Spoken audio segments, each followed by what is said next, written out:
Pew, pew, pew. Hold up. Wait a minute. It's a chopper. It's a chopper. Pew, pew.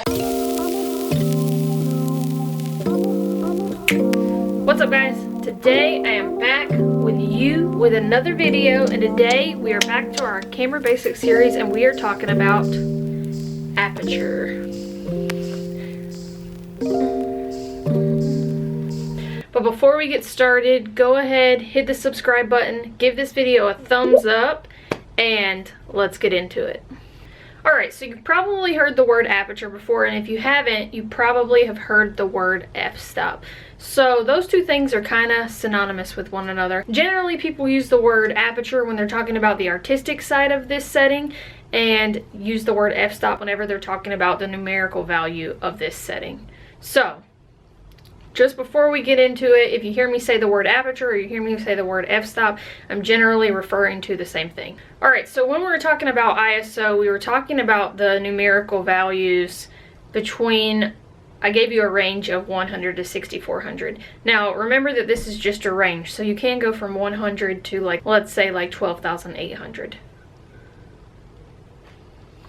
So I'm going to do the same thing with aperture, and I'm going to put a little graph up here so you can see. We're going to say, just for our purposes, that aperture, we're going to start at 2.8 and we're going to go up to f22, which is your f-stop of 22. So we have 2.8 on this side and f22 on this side. But one of the major things about aperture that throws people off is that they get confused about the smaller number and what that means. There are three things to think about when you're thinking about aperture. You think about the number, you think about the diameter of the hole, and then you think about how much light that's bringing in. So for f2.8, a lot of people get confused about this and they think smaller number, smaller hole, but it's actually the opposite. So you do f2.8, that's a larger hole and it lets in more light, versus f22, it's a smaller hole and it lets in less light. So again, I'm going to put that graph up here for you guys to see, so you can kind of see how it goes. So you can imagine, much like ISO, your aperture or your f-stop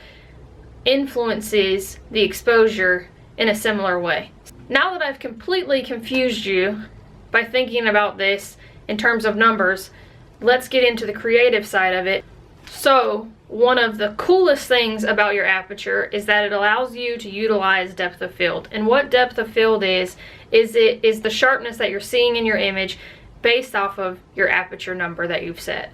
I'm going to put up a few examples now for you to see. As you can see, with an aperture number of like 2.8, 3.2, 3.5, somewhere in that range, you have really isolated your subject depending on where you put your focal point. So you can see the subject is very clear and the background is very blurry.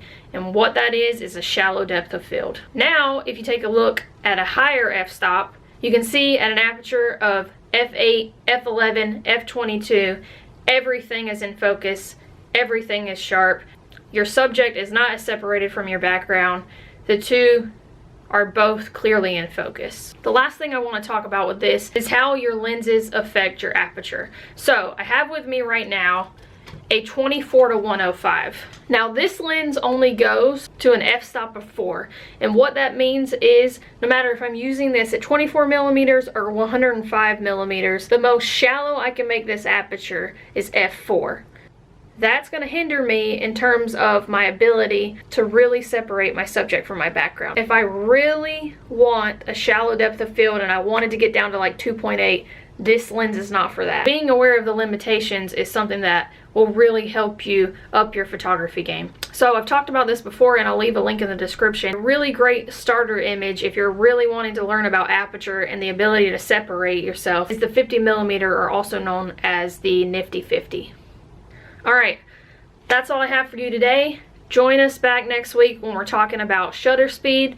That will close out the camera basics in terms of exposure. If you guys haven't already, please give this video a thumbs up, hit the subscribe button, and join me back next week when we talk about shutter speed.